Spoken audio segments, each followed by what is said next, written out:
안녕하세요. 저는 결혼 7년 만에 자유의 몸이 된 30대 여성이에요. 저에게 제 결혼 생활에 대해 한마디로 정리하라고 한다면 저는 차별이라는 단어가 가장 딱 맞다고 생각해요. 정말 결혼 처음부터 끝날 때까지 시모에게 끊임없이 차별받았거든요. 듣고 보면 참 치졸하고 어이없는 일들인데 겪는 사람 입장에서는 엄청 기분 나쁘고 화날 일들이거든요. 그리고 그 과정에서 제 화를 더 돋우는 건 남편과 신우였죠. 시부를 제외한 나머지 시댁 가족들 덕분에 저는 이제 시자 달린 거라면 뭐든 싫은 사람이 됐네요. 지금은 이렇게 싫어하지만 연애 때 결혼 초반에는 저도 분명히 남편에 대한 사랑으로 가득했답니다. 남편은 저를 가정적인 사람이라 좋다고 했어요. 제가 가정적인 건 맞는 말이었거든요. 장녀로 태어나 부모님을 모시는 것은 당연히 제 일이었고 바쁜 부모님을 대신해 하던 요리와 가사일들이 제 몸에는 습관처럼 묻어 있었거든요. 저도 딱히 남한테 해주는 걸 싫어하는 타입도 아니라서 자주 주변 사람들을 초대해서 최근 알아낸 레시피로 요리를 해서 대접하는 일도 많았으니까요. 솔직히 정말로 결혼을 하게 됐을 때는 살짝 겁도 났어요. 남편은 대기업 회사원이었고 저는 중소기업에 다니고 있었으니까요. 그것뿐만이 아니라 시댁이 잘 사는 것도 저에게는 조금은 부담스러운 일이었어요. 남들이 들으면 신데렐라라며 시집 잘 갔다고 하겠지만 저에게는 그 모든 것들이 낯설고 두려웠거든요. 게다가 저희 집이 그리 잘 사는 형편이 못 되다 보니 더 위축되는 마음도 들었고요. 저희가 살 집도 시부 명의의 집이라는 걸 알았을 때는 정말 조심해야겠다 싶더라고요. 물론 저도 사람인지라 기분이 좋기는 했지만 그것도 잠시뿐이었어요. 바로 남편의 시댁 사랑 때문이었는데요. 그것도 시모와 신우에게 절절 매일 정도로 가까이 한다는 거였어요. 시부는 무서워하면서 말이죠. 그리고 저의 고민은 시모의 차별 때문에 생기기 시작했어요. 별것 아닌 일들이긴 하지만 눈에 띄게 저와 신우를 차별하는 일들이 많아졌거든요. 명절 같은 때에도 신우에게는 명품 스카프를 선물해주던 시모가 제게는 양말 세트를 선물해준다거나 신우 경조사에는 몇십만 원씩 하던 시모가 저희 친정 경조사에는 항상 5만 원만 하시더라고요. 그런 일들이 쌓이기 시작하니까 나중에는 걷잡을 수 없을 만큼 앙금이 쌓이더라고요. 그리고 말 못하고 쌓여온 일들이 터지기 일보 직전에 그 일이 벌어졌죠. 그날은 아무 연락도 없이 시모가 저희 집 벨을 눌렀어요. 어머님, 무슨 일이세요, 이 저녁에? 애 아빠는 집에 있니? 네, 지금 씻고 있어요. 저는 이때 출산한 지 100일도 되지 않은 상황이었어요. 당연히 손님을 맞을 준비는 되어 있지 않았고 하물며 시모를 맞을 준비는 더더욱 되어 있지 않았죠. 시모는 거실에 앉아 있고 저는 아이가 있는 안방에 들어가 아이를 안고 밖으로 나왔어요. 하지만 시모는 손주에게는 눈길도 주지 않은 채 TV만 보시더라고요. 남편이 나오자 그제서야 시모는 고개를 돌렸어요. 당분간 너희 집에서 지낼 생각인데 괜찮지? 나 네 아버지랑 싸웠어. 지긋지긋한 영감탱이. 늙으려면 곱게 늙을 것이지 어째 나이가 들수록 꼬장꼬장해지는지 몰라? 아버지랑 무슨 일 있었어요? 몰라. 네 아버지 얘기는 꺼내지도 말어. 나도 곧 집을 구해서 나갈 거야. 당장 있을 곳이 없어서 온 거니까 길어도 몇 달 안 될 거니까 그때까지만 있게 해줘. 저는 시모의 말에 거절하고 싶었어요. 출산한 지 얼마 되지도 않은 제가 시모의 눈치를 보면서 살 수는 없는 노릇이잖아요. 제가 둘러서 말해보려고 하는데 옆에서 먼저 남편이 말하더라고요. 알겠어요. 당분간 이 집에서 내 집이다 생각하고 편하게 지내요. 저와 단 한마디 상의도 없이 남편은 시모에게 오케이 사인을 내렸고 저는 튀어나오는 한숨을 삼키느라 애썼어요. 시모가 짐을 가지러 나간 사이에 저는 남편에게 말했어요. 어떻게 나한테 한마디 상의도 없이 어머님을 모신다고 그래. 나 지금 어머니 모실 수 있는 상황이 아니야. 출산 직후에 시집살이라니. 그냥 친정에서 조리하는 게 나을 것 같아. 에이, 뭐 그렇게 신경 쓸 일 있겠어? 엄마도 생각이 있으면 자기 괴롭히지는 않을 거야. 그리고 엄마 밖으로 잘 다니시는 거 알잖아. 당신이 신경 써야 할 일은 크게 없을 거라고. 게다가 엄마가 아버지랑 이혼하실 모양이야. 만약에 이혼하면 위자료 두둑이 받는다고 나한테 든든하게 챙겨준대. 희죽거리며 말하는 남편의 얼굴을 보니 한숨이 다시 터져나오더라고요. 솔직히 시모가 하는 말이 그런 거지. 실제로 위자료를 지금 시모가 가지고 있는 게 아니잖아요. 여보, 지금 당장 가지고 있는 돈이 아니면 진짜 나중 일은 모르는 거야. 혹시라도 모르니까 지금을 생각해, 응? 그런 실체 없는 돈에 휘둘리다 보면 나중에 곤란한 건 자기라고. 그러나 제 말이 귀에 들리지도 않는지 남편은 성의 없이 손만 휘휘 저으며 괜찮대도 하면서 저를 달래듯 말하더라고요. 결국 그 길로 시모와 같이 살게 되었어요. 그 불편한 시간, 공간, 눈빛, 진짜 미치겠더라고요. 애 젖먹이는 것도 눈치 보며 먹여야 하고 화장실 가는 것조차 내 맘대로 못 가는 상황이 지속됐죠. 시모는 나름대로 바쁘게 살더라고요. 방 하나를 비워두니 거기에 명품 가방에 시계, 액세서리까지 전시해두고는 홀로 서게 하겠다며 들락날락거리더라고요. 그때부터는 조금 편했어요. 하지만 마주치지 않고 나서는 다른 상황이 또 저를 불편하게 하더라고요. 시모는 돈이 생기면 신우부터 챙겼거든요. 솔직히 저도 제 가족부터 챙길 것 같긴 해요. 그런데 우리 애한테는 진짜 눈길 한 번을 안 줬거든요. 게다가 우리 집에서 살고 있는데 어째서 돈을 신우에게 다 쓰는지 이해가 안 갔어요.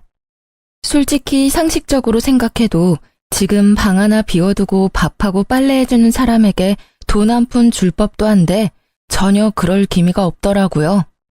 그래도 그러려니 했어요. 팔은 안으로 굽는 거고 시모가 이러면 나도 친정엄마한테 더 잘하면 되겠다고 생각했으니까요. 그런데 제 분노를 폭발시키는 일이 일어났어요. 그것도 우리 아기 100일 때요.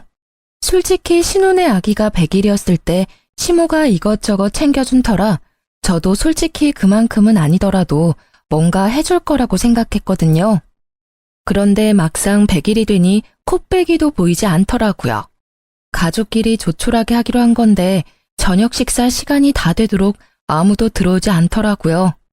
기다리다 지쳐 그냥 나라도 애 100일 챙겨줘야겠다 싶어 냉장고 문을 열었어요. 그런데 아침 일찍 일어나서 해둔 아기 100일상에 올릴 음식이 하나도 없더라고요. 애만 먹는 게 아니니 찜갈비며 잡채며 미역국까지 해놨는데 음식이 사라져 깜짝 놀랐어요. 저는 음식의 행방을 찾다가 시모가 생각났어요.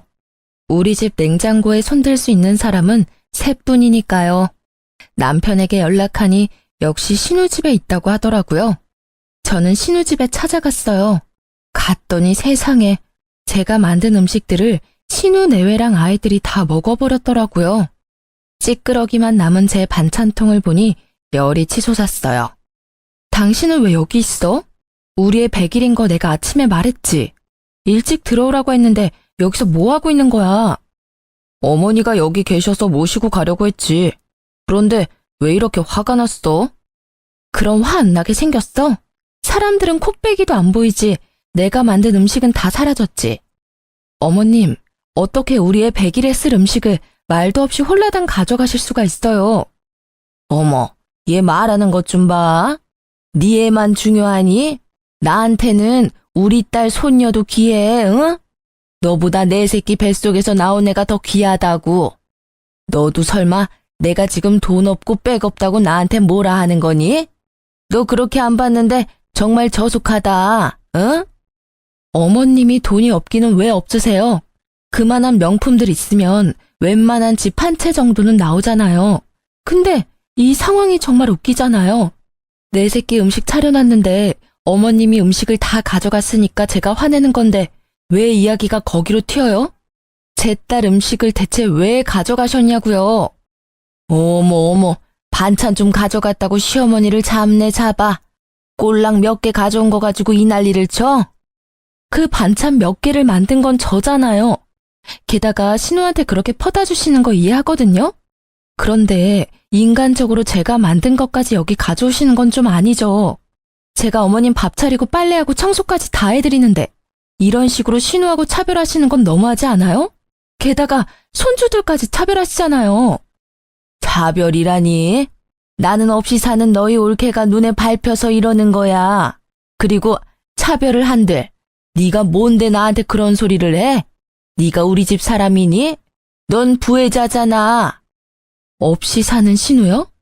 우리 집보다 평수도 넓은 데다 애도 하나뿐이고 남편은 돈 잘 벌어서 일도 안 하는 신우가 없이 살아요? 왜 이래 당신? 그만 좀 해. 왜 이렇게 심술궂게 굴어? 그것도 누나 집까지 와서. 너도야. 넌 도대체 어느 집 가장이니? 애 100일에도 늦도록 남의 집에 가 있는 네 꼴은 정상이냐? 애 100일상 뺏긴 걸 버젓이 보고도 누나 집에서 있는 게 좋으면 그냥 누나 집에서 지내. 어머님도 마찬가지고요. 저는 집에 돌아와서도 화를 삭히지 못했고 복수를 하기로 했어요. 그냥 시모가 나갔으면 하는 마음으로요. 시모 생일이 하루 앞으로 다가왔을 때 저는 시모가 보는 앞에서 음식을 가득 했어요. 꼬막, 조기, 찜갈비에 전까지. 아침부터 점심까지 꼬박 음식을 만들었는데 시모가 제 앞에서 한마디 하더라고요. 내 생일이라고 챙기는 건 좋은데 그렇다고 저번에 내가 화낸 일이 풀릴 거라고 생각하지는 마. 네가 이렇게 아양을 떨어도 난 안 넘어가. 그 말에 저는 속으로 웃었어요. 그리고 시모가 방으로 들어가자 그 음식들과 반찬까지 탈탈 털어 친정으로 가지고 갔죠. 친정에서는 무슨 잔치하냐며 좋아하셨고 그렇게 먹고 즐기다가 저녁 무렵이 됐죠. 남편에게 전화가 오더라고요. 엄마 생일인데 어디서 뭐하고 있는데? 그리고 아침에 하던 음식들은 다 어디 갔어? 밥이라도 먹으려니 반찬이 하나도 없잖아. 아침에 하던 음식? 그건 죄주인 찾아갔지. 친정에 갖다 주려던 거였어. 집에 반찬 없으면 시켜 먹어. 당신 그걸 지금 말이라고. 됐고 빨리 들어와. 엄마 지금 쫄쫄 굶고 계시거든. 그러니까 시켜 먹으라니까. 나 오늘 늦게 들어갈 거야. 아니, 아무리 그래도 시어머니 생일에 생일상도 안 차리는 며느리가 어딨어? 내 새끼 생일 음식 가져간 사람이 누군지 잊었어? 다들 자기 가족만 챙기는데 나도 내 가족 좀 챙길게. 뭐가 나빠? 그니까 나 찾지 말고 가족끼리 오붓하게 지내. 나도 가족끼리 오붓하게 지낼게. 저의 빈정거림에 남편이 먼저 전화를 끊었더라고요. 그러면 누가 무서워할 줄 알았나 봐요. 저는 실컷 놀고 저녁 늦게 집에 들어갔어요. 시모가 깨어있더라고요. 저를 보더니 역시나 한 소리 하셨죠. 시모 생일도 안 챙기는 며느리가 여길 왜 들어와? 어이구, 내가 복이 없는 년이지. 생일에 미역국도 못 먹는 내가 무슨 복이 있어. 내가 전생에 뭔 죄를 지었길래 이런 생각 없는 며느리가 집에 들어왔나 몰라? 어머님, 섭섭해하지 마세요. 어머님이 하시는 대로 그대로 제가 해드렸잖아요. 그리고 전생의 죄는 제가 지었겠죠. 제가 해놓은 음식이며 물건이며 싹 다 누가 가져가는 팔자라니. 도대체 무슨 죄를 어떻게 지었길래 매번 이렇게 남 좋은 일만 하나 모르겠네요. 그쵸? 한껏 빈정거리는 제 말에 시모는 부들부들 떨며 말을 잇지 못하더라고요. 이렇게까지 하고 싶은 생각은 없었는데 아침에 시모에게 들은 말 때문에 화가 나서 말이 막 나와버리더라고요. 그런데 그 뒤로 음식이나 물건을 신우에게 가져가는 일은 없어졌어요. 그렇지만 매번 자기가 위자료 받으면 너한테는 절대 못 준다며 중얼거리더라고요. 저는 솔직히 그깟 돈 필요 없으니 빨리 우리 집에서 좀 나가줬으면 좋겠다는 생각만 들었죠. 그렇게 시모와 싸우고 한 달쯤 지났을 때 시모가 저와 남편을 불렀어요. 내가 가만히 생각해보니 며느리가 주는 눈칫밥도 이제는 먹고 싶지 않고 이래저래 억울한 일이 많으니 이 집에서 나가 새로 거처를 마련할 생각이다. 그러니 내가 들어갈 곳의 전세금을 너희가 마련해. 시모의 그 말에 저는 어이가 없어서 입이 떨어지지도 않더라고요. 어느 정도 생각하고 있으세요? 못해도 1억은 너희가 해줘야 되지 않겠니? 혼자 살아도 제대로 된 곳에 들어가려면 그 돈도 모자라긴 하지만. 어머님, 그럴 필요가 뭐 있겠어요? 차라리 그냥 집에 돌아가시는 게 괜찮을 것 같은데요. 솔직히 각방 쓰는 거나 별거나 뭐가 달라요? 이번 기회에 가서 이혼 결정 지으면 될 것 같은데. 난 그 집엔 절대 안 들어가. 내가 미쳤니? 그 양반이랑 다시 얼굴 마주하게? 그럼 아가씨 댁은 어떠세요? 어머님이 많이 좋아하시고 또 편해하시잖아요. 그쪽으로 가면 딱 좋을 것 같은데요. 없이 사는 딸 신세 망칠 일 있니? 어떻게 딸 집에 들어가서 살아? 신우가 왜 없이 살아요? 우리보다 집 평수도 넓고 돈도 우리보다 더 많이 벌잖아요. 우리 집에 있기 싫으시면 아가씨 집도 괜찮죠. 내가 아니라 네가 싫은 거겠지. 왜? 한 달에 방값이라도 줘? 월세라도 내야 하니? 내가 내 아들 집에 와서 살면서 꼭 그렇게 해야 해? 월세 주실 생각은 있으셨어요? 그냥 아가씨 댁에 가세요. 저희 1억 없어요. 내가 너희 돈 떼어먹는 데니? 웃겨 진짜. 네 시아버지한테 위자료 받으면 나도 다 줄 거야.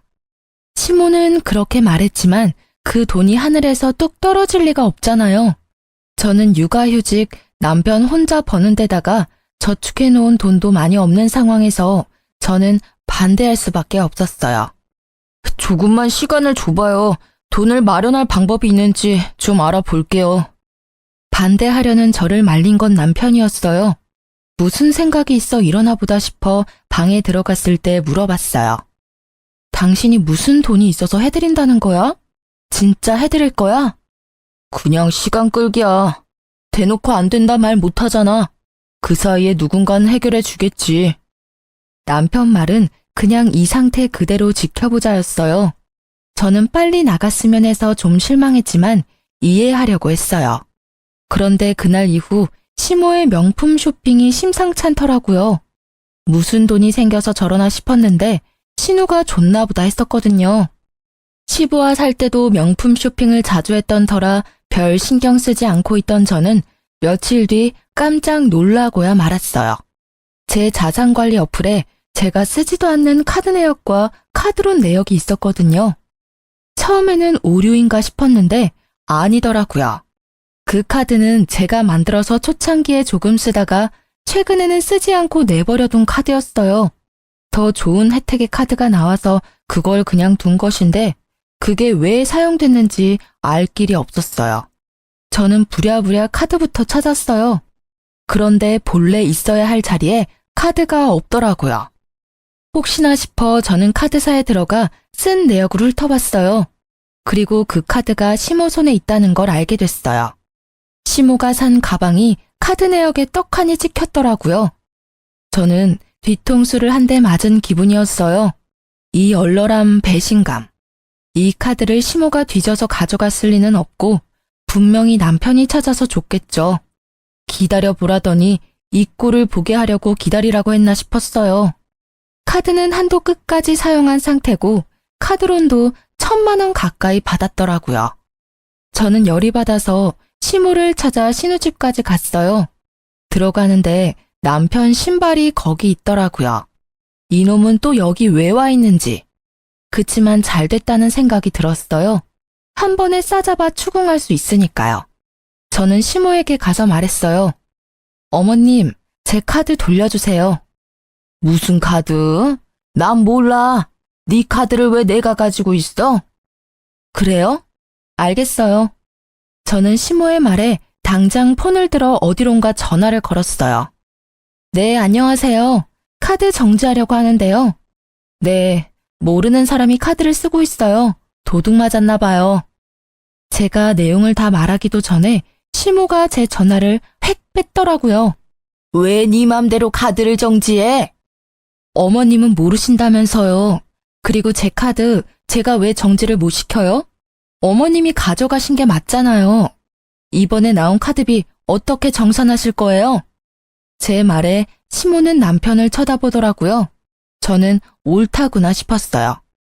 넌 왜 내 카드 훔쳐서 어머님한테 드렸어? 도둑이니? 그리고 주고 싶으면 네 카드 주지 왜 남의 카드를 주고 난리야? 좀 그만해. 그깟 카드 얼마 썼다고 여기까지 와서 이 난리야? 그 금액이 얼마가 됐던 가족끼리 이러면 안 되지. 최소한 예의라는 건 있어야 할 거 아니야? 말 한 번 잘했다.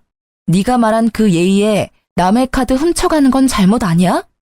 이 집구석에서 내가 차별받은 게 한두 번이 아니었는데 이건 상황이 다르잖아. 그 카드값 못 갚으면 내가 어떻게 되는지는 알아? 신용도 팍팍 떨어져서 신용불량자 되면 네가 책임질 거야? 내주면 되잖아. 얼만데? 1,400이다 이놈아.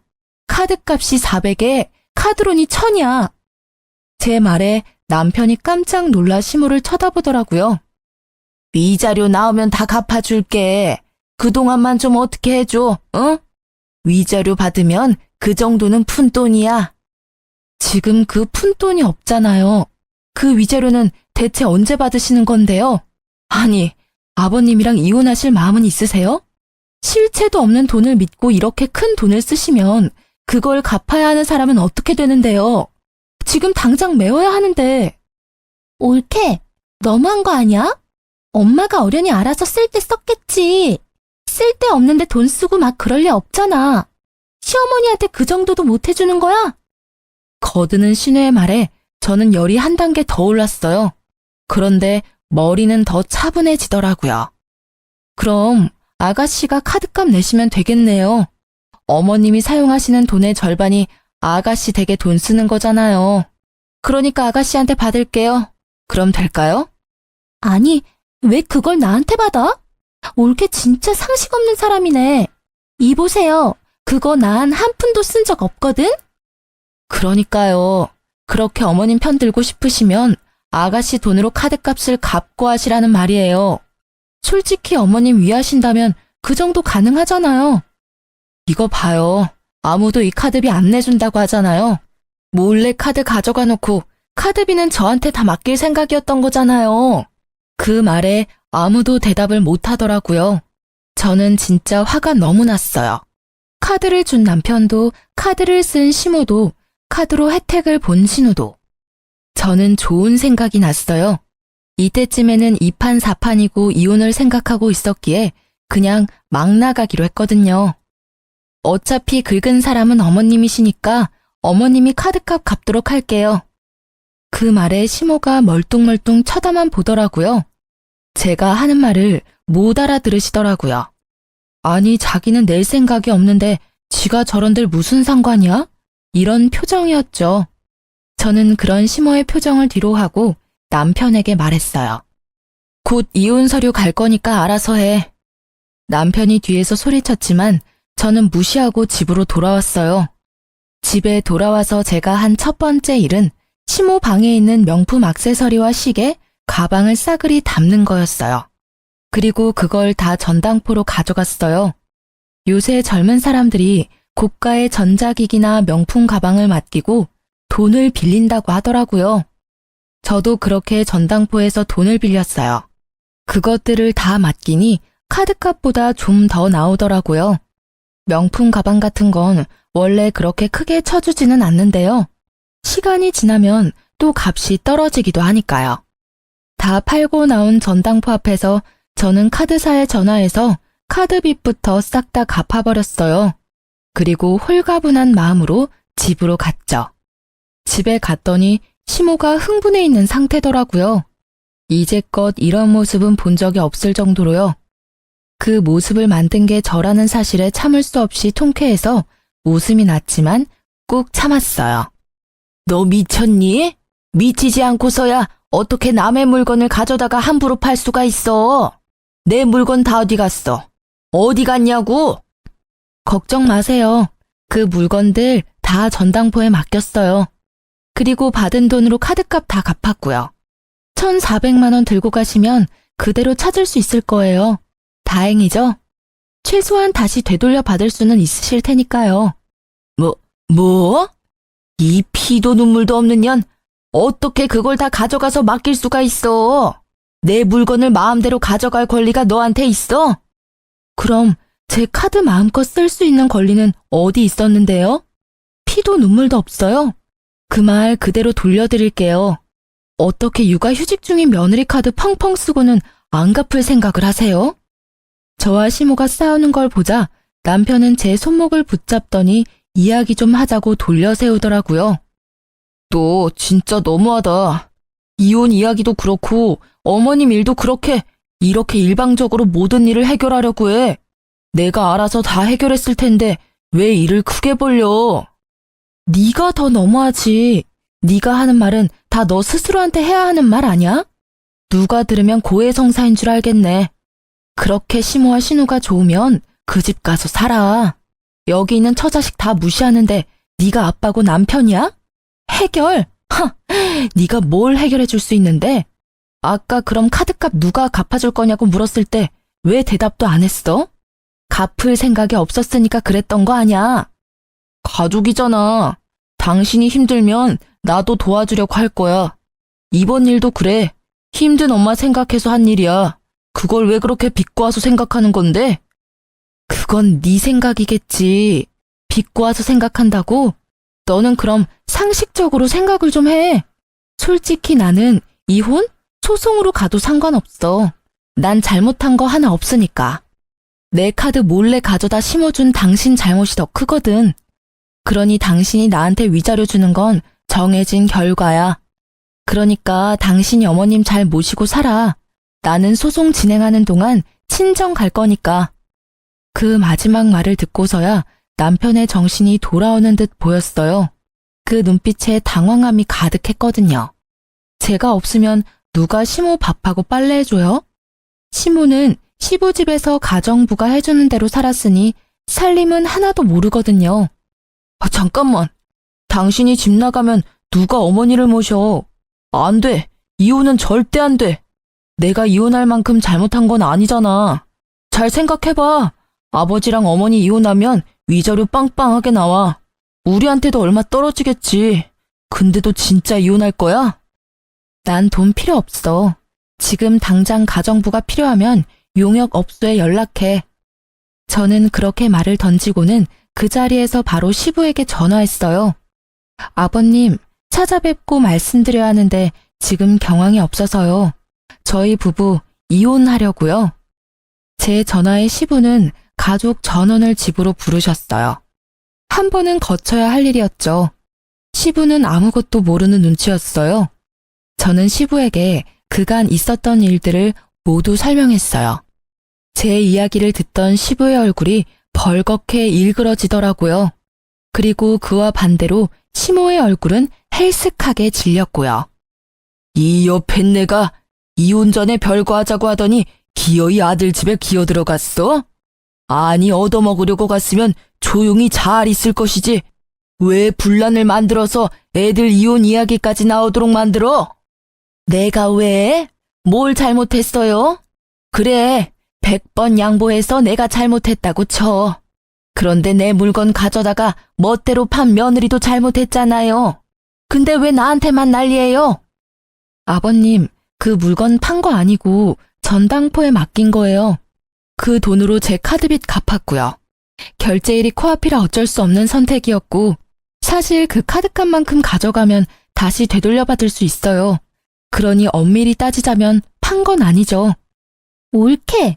아무리 그래도 사람 물건을 마음대로 가져갈 필요가 있었어? 아가씨, 그렇게 어머님을 위한다면 지금 당장이라도 전당포에 맡겨놓은 명품 다 찾아오시면 되잖아요. 본인 돈으로. 어머님 목숨보다 소중한 거라잖아요. 딸이 돼서 그것도 못 해줘요? 그것보다 배는 받아오셨으면서. 제 말에 결국 시모도 신우도 입을 꾹 닫더라고요. 신우는 시모 명품을 되돌려줄 생각도 없어 보였고요. 본인이 할 수 있는 게 아니면 남한테 그걸 강요하지 마요. 아시겠어요? 이거 봐요. 내가 이 꼴을 보고 살아야 해요? 당신이 위자료를 계속 적게 말하니까 내가 이혼을 못 하잖아요. 빨리 내가 원하는 만큼 해주고 이혼해줘요. 그제야 감이 오더라고요. 어머님이 이혼을 하고 싶어 하는데 이혼을 왜 안 하나 싶었거든요. 위자료가 자기 마음에 들지 않았던 모양이었어요. 그런데 시모의 말에 시부의 표정이 참 오묘하더라고요. 웃는 것도 우는 것도 아닌 그런 이상한 얼굴. 뜸들이던 시부가 말을 꺼냈어요. 당신 원하는 대로 이혼해줄게. 근데 위자료는 아마 없을 거야. 그게 무슨 소리예요? 당신 재산이 얼만데? 당신이 위자료 적다고 할 때부터 조금씩 처분해서 이제 별로 없어. 그래도 3억 정도는 가지고 있어. 그런데 그마저도 기대 못할 거야. 내가 당신이랑 이혼하려는 게 당신 사치랑 낭비 때문이었거든. 근데 이거 봐봐. 자식들 이혼까지 하게 만들었으니 당신은 유책 배우자인데다가 며느리한테 위자료를 줘야 할지도 모를 사람이 됐어. 내가 재산을 나눠도 당신한테 돌아갈 몫에서 위자료를 다 빼면 얼마 안 남아. 그 말에 시모의 얼굴이 새파랗게 질리고 남편과 신우의 얼굴도 당황함으로 말을 못하더라고요. 실체 없는 돈을 믿었던 남편과 신우의 벙찐 표정이 압권이었어요. 저는 두 사람의 얼굴을 보며 속으로 한참 웃었어요.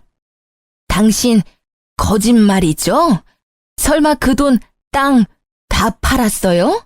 아니지. 팔면 돈이라도 남을 텐데 그거 다 어쨌어요? 어쨌긴 기부했어. 아깝기는 했는데 당신한테 뺏기는 것보다는 기분이 훨씬 낫더라고.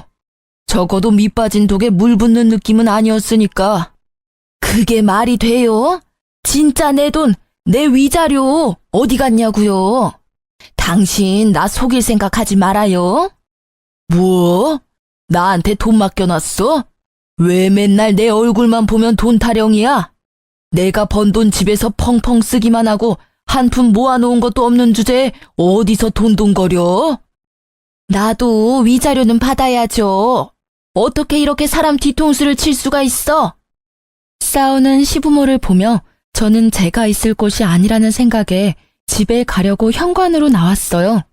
그런데 그때 남편과 신우가 제 뒤를 쫓아와 구두를 신으려고 하더라고요. 딱 보니 시모 버리고 도망가려는 꼴이더라고요. 그렇게 가족사랑 어쩌고 하더니 어머님 돈 못 받을 것 같으니까 도망치는 거야? 진짜 뻔뻔들하다. 마지막 정도 뚝 떼줘서 너무 고마워. 당신 하는 거 보니 나 늙어서 쓸모없어지면 어떻게 행동할지 딱 보여. 이혼하는데 망설임까지 가져가줘서 고마워. 빈정거리는 제 말에 남편은 얼굴만 벌겋게 된 채 말도 못했고 신우는 모르는 척 하더라고요. 나중에 들으니 시모는 결국 빈털터리로 내쫓기게 됐고 전 남편은 집을 시부에게 반납하고 시부 집에 들어가 살게 됐다고 하더라고요. 이후 저는 합의로 이혼을 잘 마무리하게 됐어요. 소송으로 갈 줄 알았는데 합의가 된 이유는 시부 덕분이었어요. 남들 눈을 많이 신경 쓰시는 분이었거든요.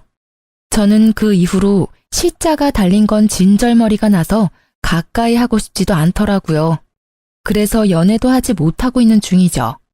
시부에게 받은 돈과 위자료로 받은 돈을 합치면 지방에 방 하나 전세받을 정도는 돼서 지방 내려가려다가 아픈 친정아버지 때문에 친정에서 지내기로 했어요.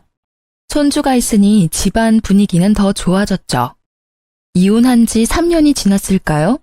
그해 가을 추석을 앞두고 친정아버지의 지병 때문에 아버지를 모시고 병원을 방문하게 됐어요. 그리고 그곳에서 전 시모와 전 남편, 전 신우와 마주쳤어요. 상대방은 우리가 온 건지도 모르고 싸움에 한창이더라고요. 듣고 싶지는 않았으나 들려오는 대화를 유추해보니 전 시모가 위암에 걸려 입원해야 하는데 둘 다 자기가 못 모신다며 서로 떠넘기고 있었어요. 신우는 자기 혼자 사는 집이 아니라 돌볼 수 없다고 하고 전 남편은 시부가 싫어해서 모실 수 없다고 하더라고요. 그 사이에 끼인 시모의 표정이 피곤과 절망으로 절어있는 게 한눈에 보이더라고요.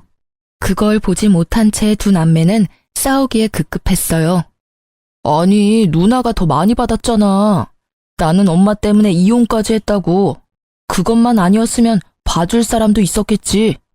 내가 뭘 더 받아? 얘 웃기는 소리 하고 있네? 게다가 이혼한 건 네 잘못이지 왜 남한테 뒤집어 씌워? 결혼 전에는 나보다 네가 더 많이 엄마한테 받지 않았어? 내가 월세 내잖아. 매달 내는 것도 얼마나 많은지 알아? 얼마 안 되는 월세 내주면서 나한테 생색내는 거야? 그럼 월세 앞으로 내가 낼 테니 네가 엄마 돌보면 되겠네. 전 시모는 두 사람을 피해 조용히 대기석으로 와서 앉더라고요.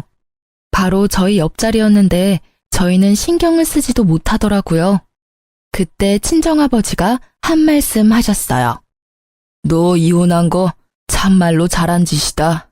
저런 집구석에 있었으면 저 시모 간병은 너 혼자 다 했을 팔자 아니냐? 그랬을지도 모르죠. 근데 지금은 저 집 식구 아니잖아요.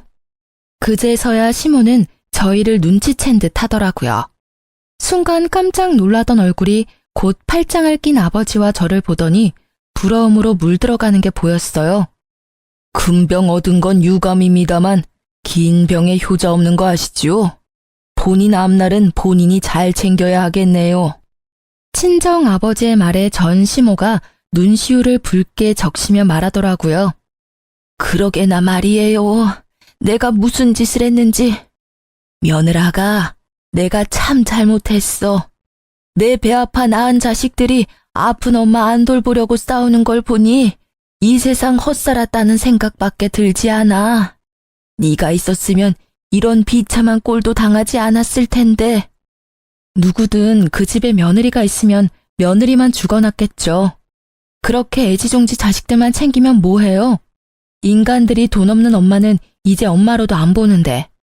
마음을 좀 더 곱게 쓰셨으면 애초에 며느리 차별을 안 했으면 낙동강 오리알 신세는 면했을지도 모르죠. 그래, 다 내 잘못이고 다 미안해.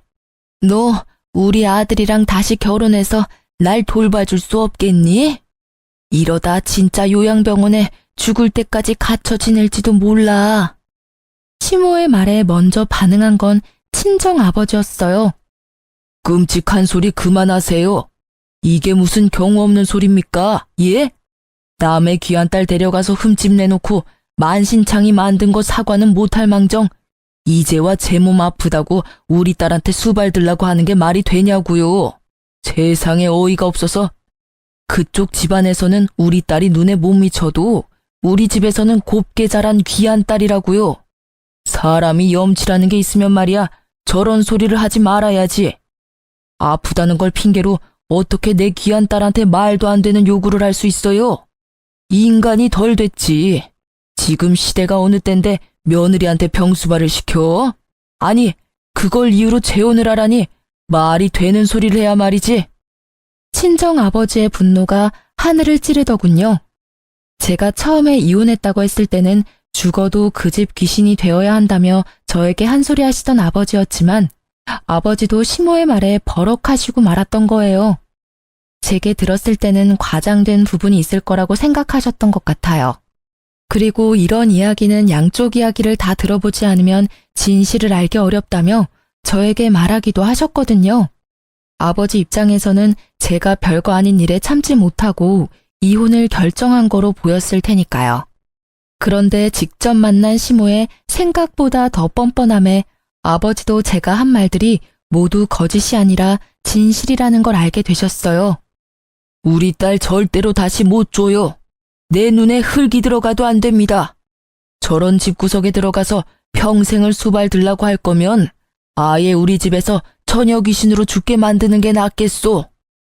결국 아버지의 호통에 시모는 말을 더 이상 잇지 못했어요. 그리고 아버지의 큰 소리에 피가 나도록 싸운 두 남매가 저희 존재를 눈치채고 가까이 다가왔어요. 오랜만이네. 엄마가 또 무슨 이야기 했어? 병수발 들어줄 사람 없다고 나더러 당신이랑 재결합하래. 그 소리에 우리 아버지가 버럭하셨고. 그 말에 전 남편의 얼굴이 확 일그러지더라고요. 당신이랑 아가씨, 어머님 말이라면 죽는 신용이라도 하는 사람들이었잖아. 그렇게 죽고 못 살게 애틋하던 사이였는데 이제는 그런 것도 없나 봐? 서로 안 모시려고 피 터지게 싸우는 거 보면. 그런 거 아니야. 우리도 다 사정이 있어서 그런 거고. 그래, 그렇겠지. 이야기 다 들었어. 아버님 재혼하셨다면서? 그 사이에 자식도 있었다고 하던데. 어머님 위자료도 날아가고 이번에는 상속도 날아갈 판이잖아. 그러게, 내가 뭘 했어? 실체도 없는 돈에 휘둘리지 말라고 했지? 분명히 받을 수 있는 돈이었어. 그리고 액수는 크지 않지만 위자료를 받기도 하셨고. 근데 그걸 한순간에 다 날려버렸다고.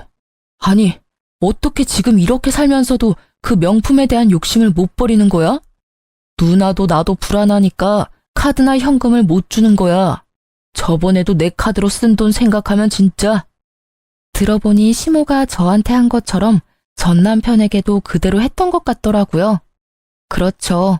자기가 당해보면 그게 얼마나 짜증나고 열받는 일인지를 여실히 알게 돼요. 지금 전 남편처럼요. 당해보니까 잘 알겠지? 내가 그 당시에 어떤 마음이었는지. 지금에 와서 꺼낼 이야기는 아니지만 말이야. 지금이라도 그 열받는 기분을 당신이 알게 돼서 참 기쁘다. 나만 알고 있기엔 너무 화나는 일이었거든. 제 말에 전 남편은 그저 찡그린 얼굴로 답을 하지 않더라고요. 입이 있으면 뭐해요? 할 수 있는 말이 없잖아요. 구구절절 제가 하는 말이 다 맞았으니까요. 게다가 시부는 그 내연녀와 자식에게로 재산을 모두 옮겨놨다고 하더라고요. 전 남편과 신우는 시모를 데리고 다시 나가더라고요. 그래도 남매가 같이 시모를 모시고 온 걸 보면 시모도 그렇게 자식 농사를 망치진 않았다고 생각했어요. 그런데 몇 달 후에 들린 소식을 들으니 제 생각이 잘못됐다는 걸 알게 됐어요. 두 사람은 참 끝까지 자기들 생각만 했고 시모는 자식을 잘못 키운 벌을 받았더라고요. 그렇게 애지중지 며느리랑 차별해가며 잘해준 자식 둘에게 버림받고 외면당한 시모가 요양병원에 들어갔다고 하더라고요. 전문 병원에서 치료받아야 하는데 연세가 많다는 핑계를 대며 적극적인 치료를 피한다는 이야기를 들으니 딱하기도 하고 자기 묘자리 자기가 팠다는 생각도 들더라고요. 그 이후로 그 사람들의 소식을 들은 적은 없어요. 솔직히 더 이상 관여하고 싶은 생각도 없고요. 지금 저는 그 어느 때보다도 충만하게 하루를 보내고 있거든요. 처음에 이런 이유로 이혼을 했을 때는 내 인생에 내가 잘못된 줄을 그어버린 게 아닌가 하는 그런 생각도 들었었거든요. 내가 잘못된 선택을 한 건 아닐까, 좀 더 참았더라면 더 나은 미래가 그 어디쯤 있었을까 하는 생각이요. 그런데 만약 제가 이혼을 하지 않았다면 저라는 사람은 망가졌을지도 모른다는 생각을 해요. 그리고 이혼이라는 게 나쁜 것만은 아니라는 생각도 들고요. 연애는 둘이서 하는 거지만 결혼은 온 집안이 하는 거잖아요. 그만큼 맞춰야 하는 사람도 많을 수밖에 없고요. 제가 무조건 양보하면 저는 실속 없이 모든 걸 뺏길 수밖에 없고, 제가 무조건 가지려 하면 다른 사람으로부터 배척당할 수밖에 없잖아요. 그 밸런스를 맞추는 일이 그리 쉬운 일은 아니니까요. 솔직하게 말해서 다른 가족 구성원과 트러블이 있더라도 남편이 제 몫을 다해 저와 소통해준다면 굳이 헤어질 필요까지는 없었을지도 몰라요. 하지만 저 같은 경우에는 시댁 구성원들은 거의 다 저를 밀어내는 상황이었으니까요. 이럴 때는 과감하게 행동하는 것도 나쁘지는 않다고 생각해요. 현실적인 문제가 있지만 그것이 나의 정신적인 고통과 과도한 스트레스를 포기할 만큼의 문제는 아니라는 생각도 했으니까요. 그 당시 저에게는 나부터 살고 봐야지라는 이기적인 마음이 있었지만 아무도 저를 위해주지 않는 그곳에서는 저라도 저를 챙길 수밖에 없었어요. 그리고 그 결과 저는 새로운 삶을 살고 있는 거죠. 예전만큼 풍족하진 않아도 제가 하고 싶은 걸 하고 제가 하기 싫은 건 하지 않는 생활만으로도 마음이 편하고 만족스러워요. 이렇게 제 이혼 과정에 대한 이야기를 하고 있으면 지금은 지인들과 농담도 하고요.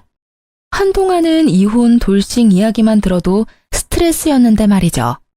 지금은 이렇게 사연글을 보낼 정도의 소재거리 정도가 된 거죠.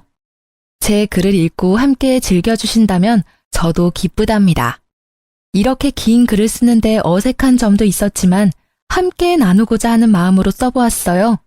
읽어주신 분들 모두 감사의 마음을 전합니다.